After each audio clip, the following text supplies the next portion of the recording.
Okay, so today we're going to be talking about something very interesting, and I have a good friend of mine in the house who is going to be sharing with us. Please help me make welcome in the ways you can by dropping emojis or by clapping or by typing something in the comment box as I introduce to some and I welcome to a few others. Uh, a personal friend and brother. His name is Praise Fowowe. He's an unconventional thinker, a futurist, a premier creator and trainer of family systems engineering, a body of knowledge that assists families build systems that support their happiness and assist family life coaches across the globe improve their diagnostic tools and intervention management. Regarded as the father of family systems engineering, Prince Fowowe has pioneered an entire sector and trained quite a number of people, the finest family life coaches across the continent of Africa. An international speaker acclaimed family life strategies with 18 years track record of transforming some of the most difficult families. Prince Fowowe works with HNIs across various cultures on 5 continents and consults for various governments on the family systems engineering approach to building a sustainable society. He's a member of the Family Life Coaching Association USA and International Association of Marriage and Family Counseling, IAMFC. Please help me jam your hands together and welcome warmly and with a lot of ginger in the channel in the chat box. Praise Fowowe. You're welcome, brother. Thank you very much, CM. Thank you, everyone. I'm super, super grateful, and thank you so much for having me. I mean, Dolo and I we are brothers. There's no other way to describe it. We fought wars together. We've traveled together, done all kinds of things together. So I'm super excited to be with you guys today. I will put up my slides so that it's easy for you guys to catch up and follow quickly because naturally I'm a fast talker. So I'll just put that up so that it's easy for all of us to follow. Okay, I think I am good. Okay, good. Thank you very much once again. I want to believe that you guys are having a great time. Everything is going green, and we all love to be green. Okay, so show me the way, my master, across the COUD.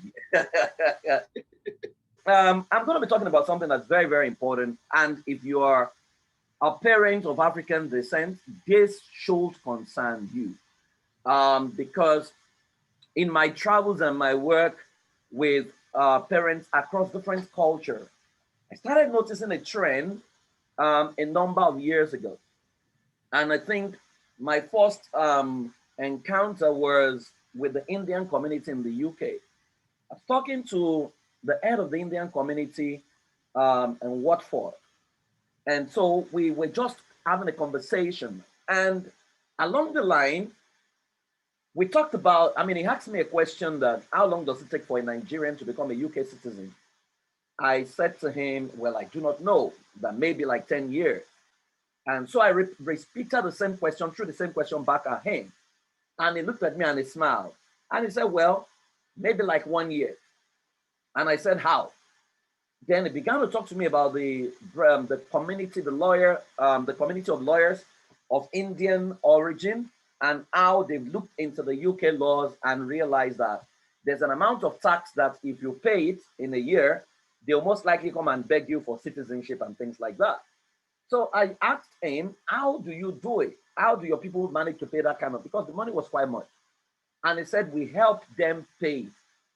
And I said, who are the we? He said, the Indian community. So I asked him, how long does it take for them to pay back? He said, between 7 to 10 years. He said, 7 to 10 years. Wow. I mean, that was quite a shocker for me when he said that.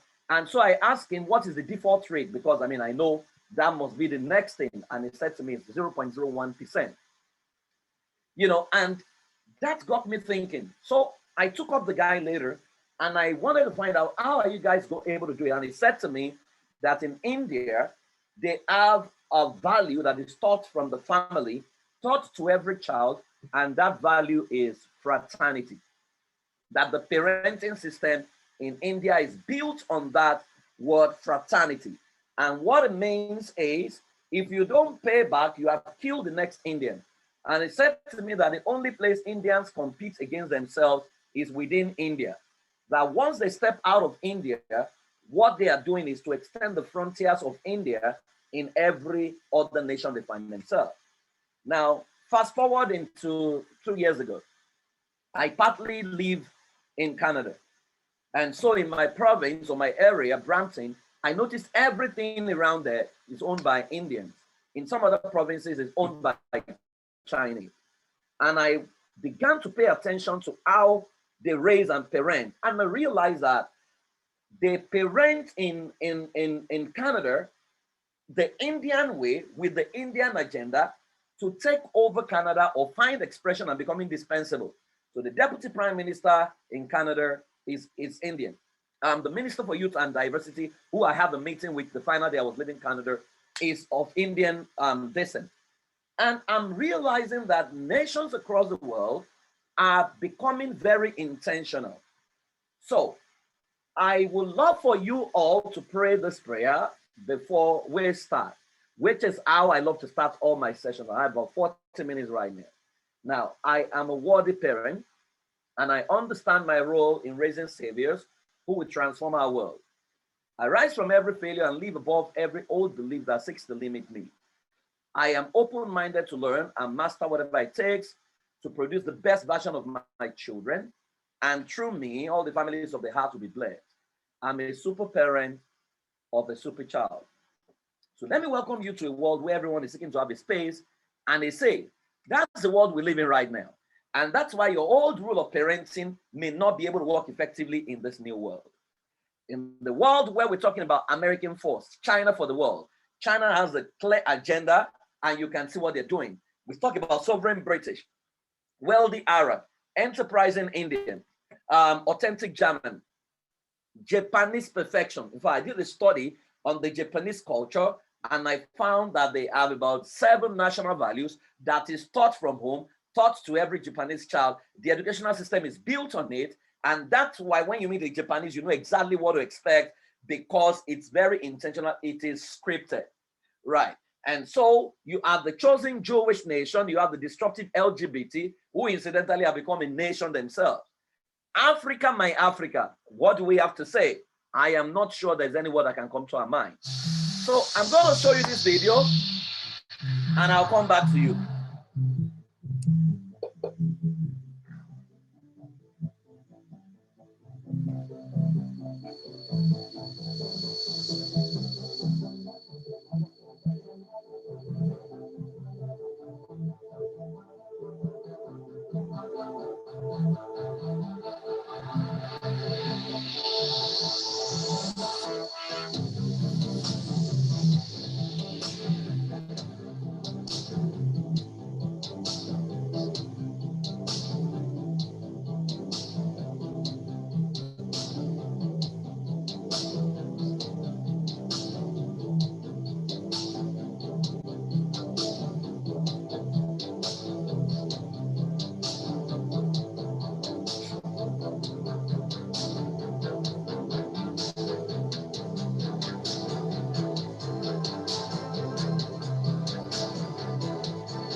Okay, now I'm sure you can see what is going to happen in the year 2040.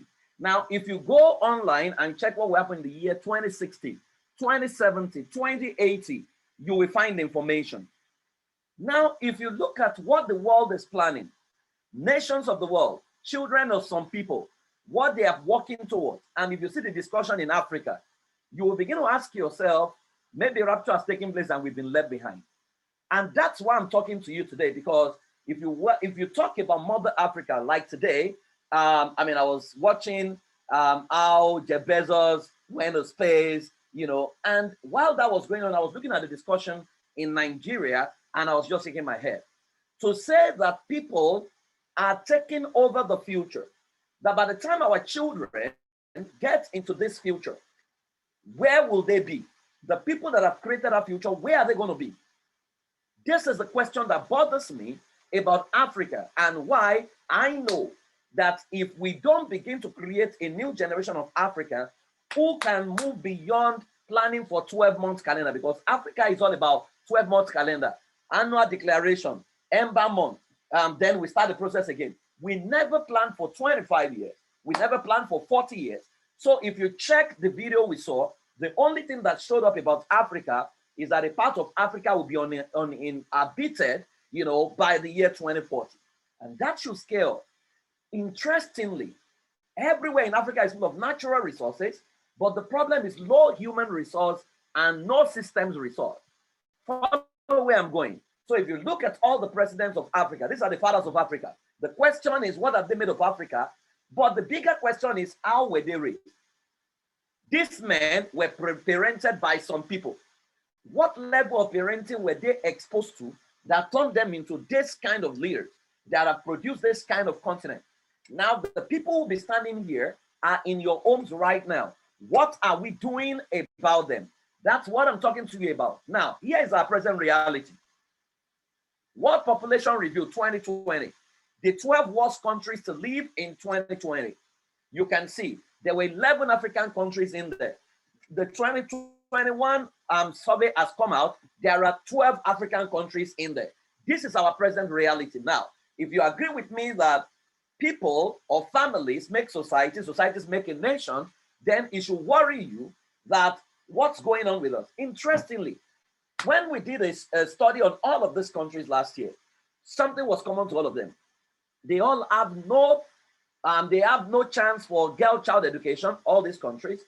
So they don't believe in gender equality. They still talk about gender inequality, right? And they are country of big people, no system. Now, put this at the back of your mind as I go ahead. Now, you might want to ask, where are we coming from? We did a study of the parenting system across various African nations in the last 20 years. And we checked the ones in many of the developed countries, especially countries that are now coming up, like the new vistas of power, like India, China, Japan, and the rest of them. And one of the things we realized was that they all think nationhood, right? But in Africa, we think ethnichood. There is, however, nothing wrong with ethnichood, provided those ethnic groups are actually structured. So, for example, if you say you are Yoruba, what makes you Yoruba? You don't know. So you say your language, but what are the values of the Yoruba nation? If you ask 10 Yoruba leaders, they will give you 10 different values. If you do the same for Igbo, they are going to do the same. So we don't have a structure that can produce a predetermined result. So here is what we do. If you ask an average parent, what do you want to produce? Say, I want to produce a godly child. What is the process? We don't know. Now, so what we do is we do child education and we abdicate it to God. Oh, the child is dedicated to the Lord. What does that mean? Where did we copy it from? We copy it from the Jewish nation. The Jews do child education, but the Jews have a curriculum that is 14 years. Parenting in the Jewish culture is 14 years. It terminates at the bat mitzvah ceremony, where you now bring your child to the community, you put your hand on your child, and you say, this is my beloved child in whom I'm well pleased. What it means is that the child has passed through every ritual. There is what a Jewish child is expected to know at age 7. There's what he must know at age 9. There's what he must know at age 12. Every Jewish child goes through that. So we copy the ceremony of the child education. We did not take the curriculum. Now, so every of these developed countries think nationhood, which means there is a system in place from parenting to what the output is supposed to be. So this is what we try to do. Let's say the outcome you want is Zobo drink. Here is what we do. We put water on fire. We add palm oil to it. We add vegetable to it. We add pepper. Then we now add prayer to it. And we now believe that it's going to produce a Zobo outcome. It doesn't work that way. That is exactly what we do. Of course, you know that person is already cooking vegetable stew. So here are the couple of questions that you want to talk about, think about. One, who taught you about parenting? Everywhere about this question, they will say, my father. Who taught your father is father, father? Who taught the father, father, father, father? You realize that many of us are actually 21st century parents with the operating system of the Stone Age people, kind of, right? So who taught you about parenting? Your father. In whose culture were you taught? If you're Yoruba, you likely have been taught in the Yoruba culture, taught in the Igbo culture, taught in the Hausa culture. Number 3, what has been the report card of the culture that taught you based on the global scheme of things? So if you check, put Yoruba nation, put Igbo nation of Igbo tribe vis-a-vis and every other tribe vis-a-vis every other culture in the world, right? To say, who is trying to go to mass? Do we feature? Who are the people trying to innovate the future? I mean, the chips that is being created right now, who are the people innovating it now? I know you are likely going to say, but there are Nigerians there. No, those guys are not Nigerians. They only bear Nigerian names. If they are finding expression within the systems abroad, you can't say it's our parenting system that produced them, right? So what has been the report card? If you look at the report card and you are almost embarrassed, then it's the clearest indicator that something is wrong, not totally wrong with us, but something is wrong with the systems that is turning us out that we need to think about. Because what audacity do some children have to aspire to go and colonize Mars? When some people are still talking about do not shit beside the roadside, we're still talking about electronic voting. Is right, is wrong. What audacity does UAE have to say our children will build the first estate in Mars by the year 2117? Now, number 4, are we parenting a new generation with the old parenting script? Because unknown to many parents, the generation that raised us were the baby boomers and generation X. We are generation Y, kind of. The children we are raising are generation Z and generation Alpha, and they are totally different from us. So here is what is happening around the world. Asians, Americans, Jews, Arabs, they have a clear agenda. These are nations I have studied their parenting script, studied their national script, and I realize that they all have a clear agenda to take over the world. So what they do is they spot the core potential of the child and educate the child without emotions to become a part of an indispensable race for the world. That's why if you check these nations, they no longer talk about first position in school. No, they now do group assessment to now say, what are you able to do together with the group, right? But you know, we are still excited about first position. My child is first position. So if your child becomes first position and he doesn't have a system in place that can help his first position, his potential find expression, what is the future for your child? Right. So what we do as Africans, we educate a child to become independent, to be better than his mates and good natured, even if it means serving others for the rest of his life. So we produce best accountants, best performing staff. The profit of the company they are working as accountant, what is the profit of that company serving?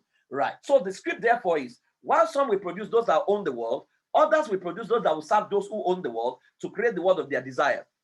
If you check your desires and patterns, you will see a clear script. Now, I saw this clearly in Canada when I was talking to a lady, a Chinese lady who just moved to Canada. And she said to me, she said, Praise, I wanted to move to UK, but my friend called me from Canada and said, come to Canada. There's a free house for you for 2 years till you stabilize. You will live with us. You don't have to pay for your rent till you stabilize. And when you now get your house, you repeat the same for like 3 other Chinese so that we can own this space, right? And so you realize that there's a clear agenda for these people to take over every space they get into.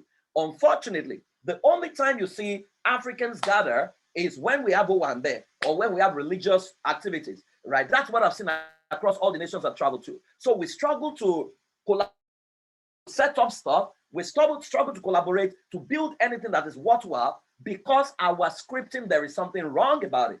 Even in our songs, Emini number one, Iwani number one, our song, our prayers does not promote community. Everything we have been scripted to do promotes me. I don't care what happens to the other person, right? So who are you trying to raise and who are we trying to raise? Are you trying to raise a successful child or a successful race? A child cannot win a battle against a race. A child can win a battle against another child. So we are raising a child. Other nations are coming to battle with a race, with a village. How do we win that battle? Right. So we need to learn how to flip the script. And that's why we do what we do to say, by the year 2040, a new generation of Africans would have risen, powered by 50,000 new ancestors, collaborating to produce saviors for the world. That's the assignment I run with over a period of time. So if you check this child, R. Kelly, and the R. Kelly that is in jail, if you check the other Nigerian guy who is in jail right now, you will find out that the distance between infancy and adulthood is nothing but scripting. No child was born bad. They become bad by a number of factors that could be prevented with the right systems. Unfortunately, a lost old may struggle to win the battle for the young. So if you check R. Kelly, I did a parenting analysis of R. Kelly, and I found out that at the age of 6, his mother was living with about 5 ladies in the house. And those 5 women would take turns on him and sexually molest him. He ran away from home at the age of 11, had a best friend who was swept away by a flood. So there were pains in his life. If you look at many of his songs, they were cry for help. I believe I can fly. The storm is over. It was from a deep place of pain. So eventually he began to molest other girls. So you could see that something went wrong in a scripting system which was not intentional. Now, I have studied every other model, almost all the top guys in the world, and I am amazed at the intentionality of the system that produced some of these guys. Now, the Bible says if the axe is blunt and one doesn't sharpen the edge, then you must use much strength. But skills is what brings success, which means the template of the whole cannot create the future. And if we don't embrace new rules, we will keep replicating the old, which is why the future is about intentional scripting. It's about intentional scripting. The new rules are now here. The old rules are gone. You cannot raise Generation Z with the rules that you were raised with. Now, I was doing a study and I found the countries with the highest billionaires in the world. So you can see the top 20, right? It's been hovering between US and China, but you can see US, China, India, Germany, Russia. If you look at the entire list, there's no African country there. And that is saying something to us. Now, the interesting thing about all these countries is they actually have a plan of the number of billionaires they're going to produce every year. Very clear. And they work to, they're not like, some nations, they will say we lifted 10 million out of poverty. You can't find them. They can track. Now, we were going to dimension what is common to all of them. One, they all have a sense of nationhood. So you will hardly hear ethnic crisis in many of these countries. Number two, an intentional educational system powered by mentoring, which starts from home. So even as families, they have people around who are modeled the billionaire lifestyle that they can actually attach themselves to, or whose stories they can verify. They can trace when he started, how he was raised, what school he went to, and by replicating the same process, they can actually get the same result. Number three, enabling environment that enables everyone to dream and your dreams are protected by the law. Number 4, a structured system, intentional about the desired outcome. So that's why you don't see them pray so much, because it's like a production system. They know what to do at every point in time, every milestone, and they know the outcome they want. They are not emotional about it, very, very intentional, and they can track over a period of time. Number 5, role modeling powered by the new village system. Interestingly, the new rule of parenting, I mean, we have a saying in Africa, it takes a village to raise a child. That is still the way.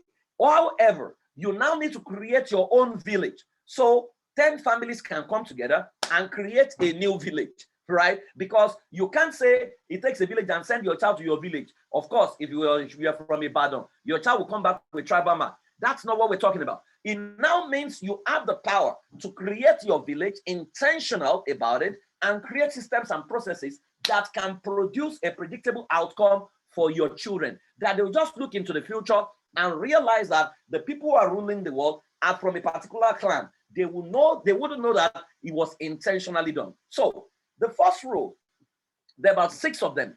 I'll just take about 2 or 3, and then I'll share about 5 things you need to do because of time. Number 1 is the rule of personal harmony.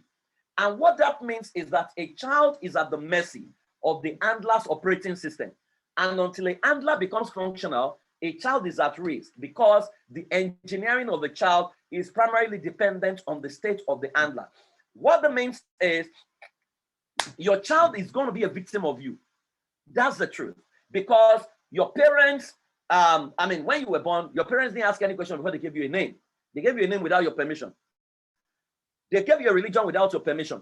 They put you asking you questions. They expose you to teachers who, many of them, messed up your self-esteem, without asking questions to say, who is this child? Not because they were wicked, they did the best they could with what they knew. Now, imagine what is in your brain today that you have no business knowing anything about if our parents knew better. Now, imagine what is entering our children's brain. For example, the generation listening to me right now, if I play, you can almost sing that song from the beginning to the end. What is the value of that song to your wellness or to where you want to go? So a whole lot of things were allowed into our mind that we had no business knowing if they were intentional. And that same way, that software installed in us is what many of us are installing in our children already. If you observe the beauty of a child that is just growing, you will see how innocent children can be. If you observe a child from the standpoint of curiosity, you will enjoy the beauty of purity of a child. So when a child is even what we call destructiveness, it's not destroying anything. It's exploring its environment. But we beat that exploration out of the child because we think that the child is capturing the house. So your child is at the mercy of your operating system, which is why in the first rule, the thing we do is we first dimension an adult to say, who really are you? Now, there are 3 levels many of us have gone through: your upbringing, your environment, and your emotional experience. Now, everyone you have been through in life, everything that has happened to you, be it upbringing, they are like the building blocks used to construct who you have become right now. So when people say this is the best version of me, it's not correct. Because if you were born in Nigeria and taken to China at age 1, you will be totally different than you listening to me right now. In fact, there are things I'll be saying to you that you will never believe because your reality is totally different. So who you are is a result of your upbringing and all the experiences you have been through. Now, many of us have a lot of pain, which manifests in insecurity inside of us. And that is the clearest indicator that something has gone wrong, that you now need to uninstall. So this is a typical mind of one of my clients. If you look at this guy, then you ask yourself, what should you expect from this kind of person? What parenting can this person produce who has all these things inside of him? He can be handsome. He can drive a Jeep. He can look well. But these are all the words, programs seeking for expression inside of him. This guy is going to frustrate his child, right? And people will say he's a wicked parent. It's not. In fact, he will even brag that I'm a disciplinarian. Unknown to him, there was a damage done to him by the people that raised him. So that is why if you check your potential and you check your result, this is a cycle of success by Anthony Robbins, you'd realize that your potential is far away from your result. You can do much more than you are doing right now, even as a parent, as an individual. But you know the problem? Beliefs. Beliefs is what parents have put in us. I always say to people, your belief is not the truth. Your belief is what you have held to be truth, whether it was imposed subliminally, imposed intentionally, or you embraced it. So there are so many things you believe that cannot take you to the potential you actually have, and that is governing your action and is producing your result. Now, when you produce a result that's not as par with your potential, that result reinforce a new belief to say, God just help me. Let me just be a normal person. Let me just be, an average person. That is the way God wants. It is you creating that belief because your potential is bigger than whatever result you are producing. But the problem is in your beliefs. Question is, what is your belief system like right now? What are your parenting beliefs? What is your belief about discipline, about domestication, and about punishment, right? An average Nigeria is domesticating a child and punishing a child in the name of they think they are disciplining a child. There are 3 words there. All of them have different meanings, different systems, different structure. Discipline is the Latin word disciplina. It means to groom, to instruct, and to disciple. Domestication is the Latin word domesticator. It means to clip wings and to put under. Punishment is the Latin word punire, which means to avenge and to inflict pain. Question, right? You can put it in the comment box. What do you think you are doing? Are you disciplining a child? Are you domesticating a child? Or are you punishing a child, right? You can put your answers in there. But one thing is clear, something is wrong with your beliefs. Because if I can change your belief to align with your potential, then I can activate your action to produce a new result. This is where the issues are. If we begin to change our beliefs about parenting to align with the potential that we are capable of producing future greats who are collaborating to take a space, then our parenting action will begin to change and it will produce a new order of result. Now, the question I love to ask parents is this: if what you have in your hand is the most influential culture shaper in the history of the world, what will you do differently? Right? You will now realize that the way you're parenting right now will be totally changed. So, who is a parent? Is this someone that can flog? Is this someone who can get pregnant? Is this someone who can donate semen? Who is a parent? There are 3 jobs you have as a parent. Because the ultimate parent actually is a skilled scout that is able to spot the identity of the arrow in his quiver and intentionally groom and shoot in the direction of the predetermined target in a way that the arrow consistently solves the problem it was designed to solve in service to God and humanity. Your job is threefold: discovery, development, and deployment. Now, I can unpack this, but because we don't have time, I won't unpack it right now, right? How to discover a child, how to develop a child, how to deploy a child. 3 different systems, totally different, and there are implementation process in there.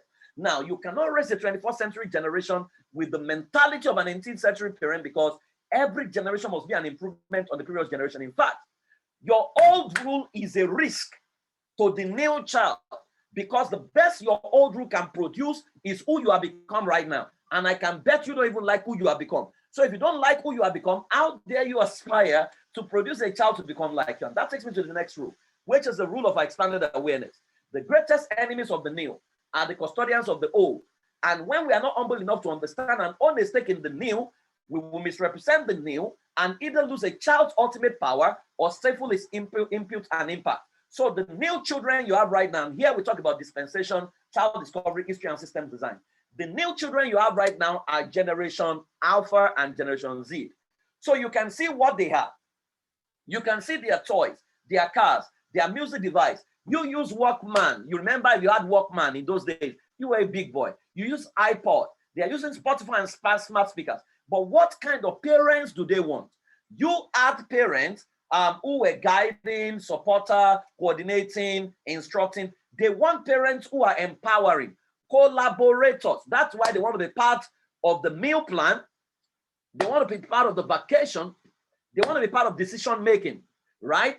They want parents who are inspiring, co-creators, right? Their learning style is multimodal and virtual. The way they receive advice is from forums and from chat box, right? And they are digital and in situ when it comes to how you can reach them.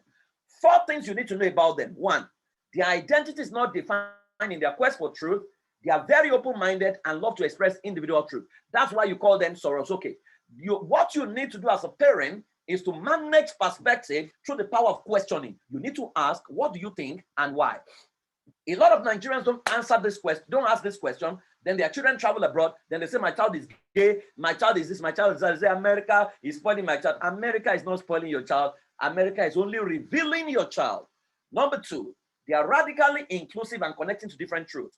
They understand everyone's style. So that's why they don't see the difference between gay and straight and whatever. What you, however, need to do before age 18, you need to blood them into an intentional tribal ideology, which is where the law of the village comes in, which is built on love, equality, and fairness, but you need to leave room for respect for others.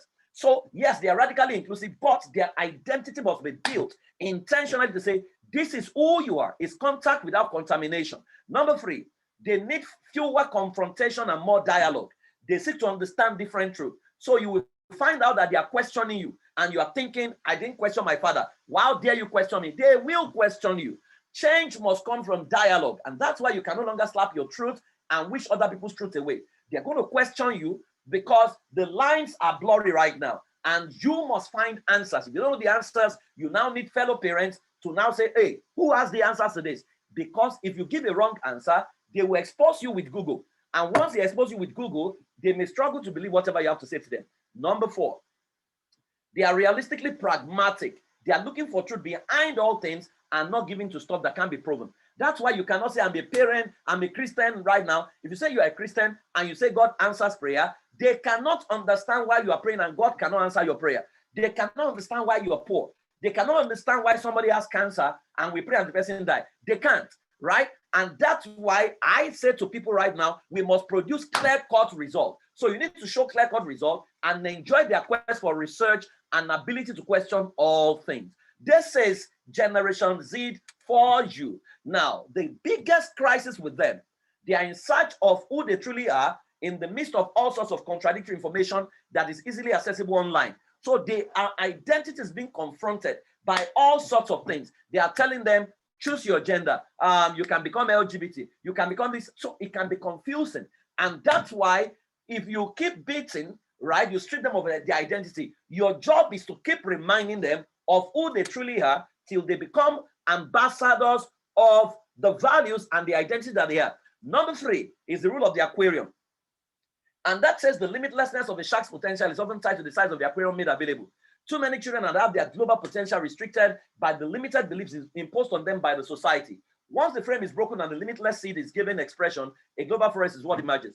I mean, that's basically when I ask parents, what do you want to raise? I want to raise a godly child. Who is a godly child? A child that looks like God. Can you give me attributes of a godly child? He must be humble, he must be patient, respectful. But a godly child is defined as a child that looks like God. Give me the attributes of God. They say God is omnipotent, God is omnipresent, is omniscient. So I said, how come your child is omnipresent? And they said to me, a child cannot be omnipresent. Then I laugh at them and I said, that you don't even believe a child can be omnipresent is a problem. Then I ask, is there any product in the world that is present all over the world? Then they begin to mention Coca-Cola. They mention Facebook. They mention, internet. They mention Microsoft. And I say, well, so those products are omnipresent. It means a child produced them and they are now all over the world. That you don't believe that your child can be omnipresent means that you're going to stifle the potential. You are going to judge your child's potential and you're going to reduce your child to the size of the aquarium because the shark cannot outgrow the aquarium. Now, at this juncture, let me say that every misbehavior is either a non-discovery of self or a non-remembrance of self. That every time you see your child mess up, your child is dealing with two things. He doesn't know who he is or he has forgotten who he is. Your job is to remind him of who he is. So what do we do in the midst of all of this? 5 things you need to do. Number 1, you need to do what we call a personal heritage audit. Right, which is where we must start from. Incidentally, every family in Africa has a heritage that they have forgotten, right? You want to, when I mentioned the ransom cultists, you know they are activists. So you want to check what is in your heritage, family heritage. Are you guys pioneers? Are you connectors? Are you managers? Are you marketers? There's a DNA of that in your child already. You need to figure it out. Now, what could have been that wasn't with you and what went wrong? So maybe you didn't live up to the potential that you are supposed to live up to. So we do what we call a roadmap analysis. Now, that will take me about 45 minutes to actually plot your roadmap and see what it will take me back to who you will find ages 6 to 10, and the rest of them. Now, what is our parenting alignment charter? What that means is husband and wife must have a charter that they have agreed on how to raise their child. Because the crisis that can happen is when daddy has a different perspective on money, they're going to damage a child because a child will be confused because there's PDP and APC inside your family. Number 4, what virus exists in us that must never be passed on? What are the self-sabotaging behavior? For example, shouting was passed by our parents to us. Many of us are already shouting on our children right now. Slapping without even asking questions was passed down to us. We're already passing it to our children. Those are virus. Disorganization, not laying your bed, a rough environment. Those things were passed down. I mean, not to put things in the wrong place, put books on the dining table, put food in the room. All those things were passed down because children are learning from what they see you do. The last thing you need to do there is healing. Many of us listening to me need to go through healing because there is a likelihood that you've been traumatized. That's why in our class, we run a 4-week class. The first thing we do, first class, is about healing, where people plot their lives and see what has gone wrong and they go through healing. Number 2, you need to do a child discovery and road mapping matrix. Now, 1, you need to observe your child, then you create a perceptual code. Perceptual code is a descriptive word through which you relate with your child. If you mention Prince Harry, you know he's a royalty. What must Prince Harry do that will stop him from being a royalty? Nothing, absolutely. So it means your child is not his bad behavior. So if you say my child is a royalty, that's an example of a perceptual code. It can be a world changer. It can be a genius. The question is, how do you raise royalties? 1. 2, how do you correct royalties? I mean, so you need to answer those questions and you need to accord your child that code because creating a perceptual code will change you. It may stop you from shouting. Many of the people that go through my classes, after a while, they realize that they are no longer shouting, yet they are still very effective. Number 3, you need to create what we call the user's manual elicitation, which is a document that states who your child is, the tendencies of your child, the challenges your child is having that you're likely going to observe, how your child gets angry, how to get him off that cloud, what people can misconstrue about your child. Is a document that if you take your child to a school, you can actually take the teachers through that and say, this is who my child is. Then ferocious curiosity preservation using the student approach. What many of us do is right, we use the principal's approach to our children. You already know what he's doing, so you know how to judge. But what if you shift it a bit and now start observing to say, what can I learn from what this child is doing? Once you take that stance, you realize that you begin to discover what you have not discovered before. That takes me to number 3. African parents need to research, embrace, and replicate a template that works. We call that aggressive parenting education. We are mostly damaging children right now, and that's why we have emerged. Many of us will say we're disciplined. If we're disciplined, Nigeria will be a disciplined country. That Nigeria looks domesticated meant that we're domesticated chiefly. So we need to educate people. And as people who are here enlightened, we need to begin to check what has worked. How did it work? Why did it work? I mean, I have done analysis of everyone that I know who is ruling the world in various sectors. I've done analysis of various cultures, right? Visited some of those cultures to see exactly what they are doing, and I've adjusted my template. How can we replicate?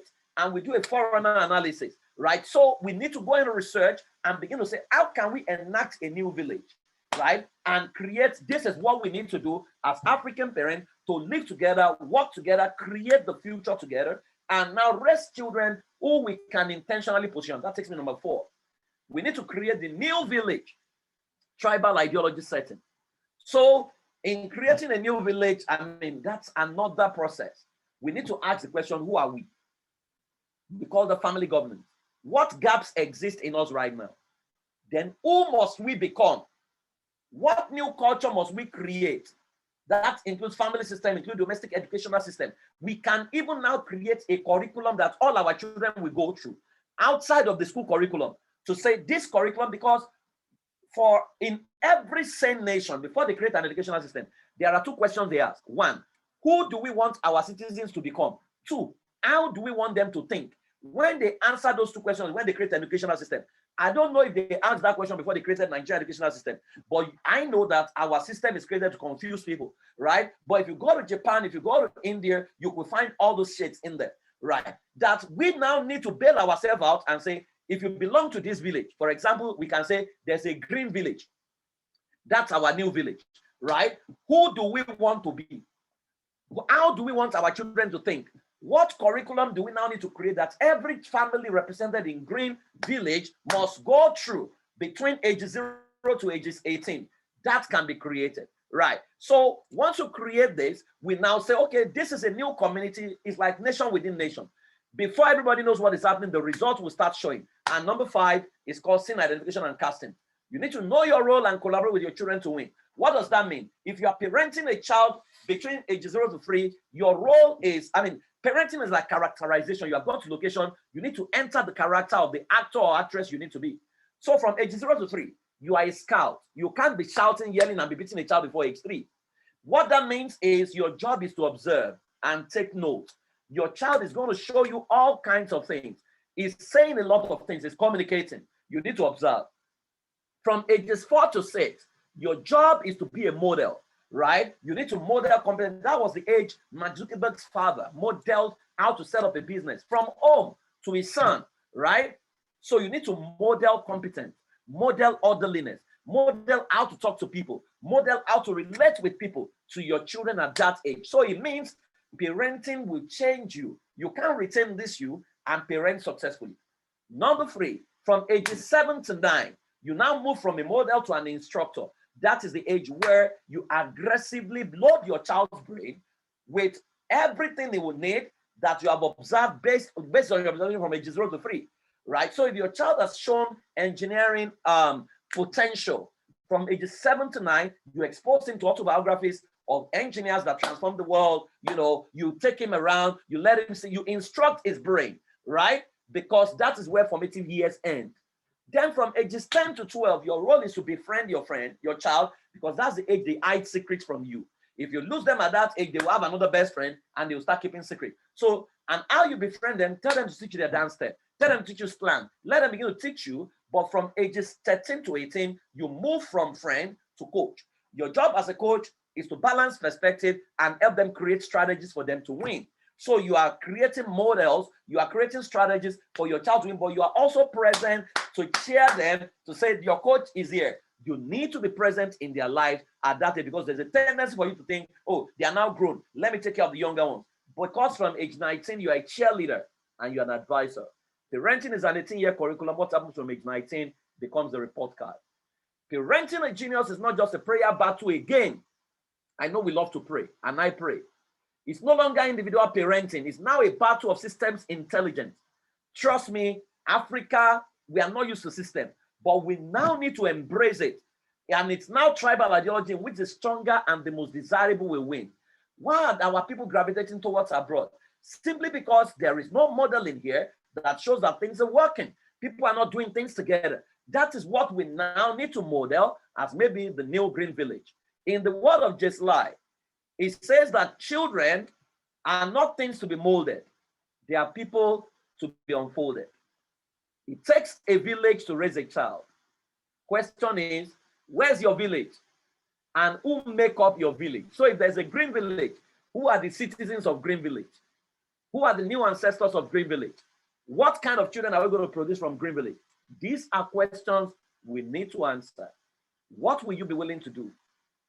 And you truly want to raise a new generation of saviors. Now, everything I've shared is just theory. There is a practical side of things where you are going to design a script for your child, where you're going to run the assessment of your child, where you are going to create your village, and you're going to create the clan within the villages. Now, those are things we do in class. But let me tidy this up by saying a man who goes to battle that requires a gun with a cutlass has already lost the battle. Will you stick to your old rules, or will you change to the new rules of parenting to win the parenting battle? I believe that together we can shift the base of power with 50,000 new African ancestors collaborating to script saviors for our world. Yes, they have said by 2040 something will happen. We now need to begin to say by 2040, by 2050, this is where Green Village is going to be. These are conversations we need to begin to answer. Now, I want us to read this together again, which will be my final slide. 1 to go. I am a worthy parent, and I understand my role in raising saviors who will transform our world. I rise from every failure and live above every old belief that seeks to limit me. I am open-minded to learn and master whatever it takes to produce the best version for my children. And through me, all the families of the earth will be blessed. I'm a super parent of a super child. Thank you very much, CM. God bless you. Wow. Thank you very much, Praise Fowowe. Thank you, thank you, thank you. I think that was a lot of information cranked up into the last 50 minutes. Somebody said, wow, this is powerful. Okay, we're going to have a little time to ask questions. We're going to create a few minutes for that. If you are blessed by that, just put your comments quickly. Somebody says, kindly put up the last slide up. They want to see the website and the social media links. If you got value, if you learned something, just put a symbol there. You can go with 111.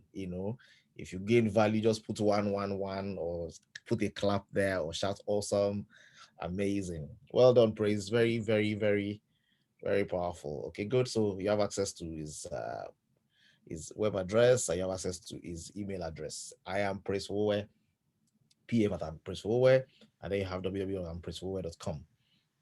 Okay. um Great, great, great. So one of the things, of course, you'll get the video, so you'll be able to follow with the video and listen and listen. So the recording is going to be uploaded and shared within the green community groups, so that you can have access to that. Now, if you have listened to this very carefully, I'm sure you realize that parenting is intentional. Parenting is not something you just do by chance, or you just tell yourself, I'm a parent. Life has gifted me with the opportunity to get pregnant and to give birth to a child, and that's all. That's not all. That's just the beginning of a very, very interesting journey where you need to be deliberate and intentional. And this is what one of the things that Praise Forward does. He helps to ensure that you can be strategic in that process. You can work with systems. You can access your children correctly. You can determine the kind of future you are designing and desiring for them, and you can be involved in that process. And I'm sure all we just got here today is a small session out of a sequence of 21 days training. So if somebody wants to further on with that, I want to take it to the next level, then it's something that we can provide access to from the green community, which I will talk about somewhere down the line as we close today's meeting.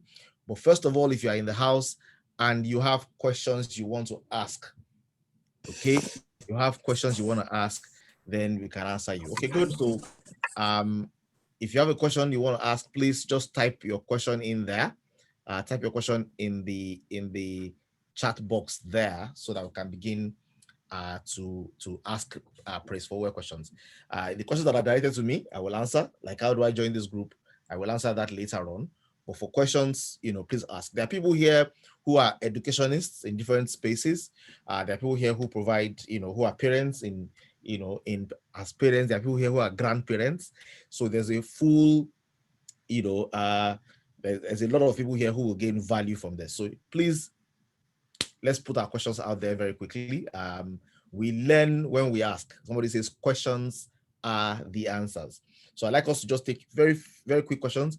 If you want to ask your own verbally, you can raise up your hand. I'll take like 5 people. Just raise up your hand. I will unmute you. You can ask, or you can type your questions there.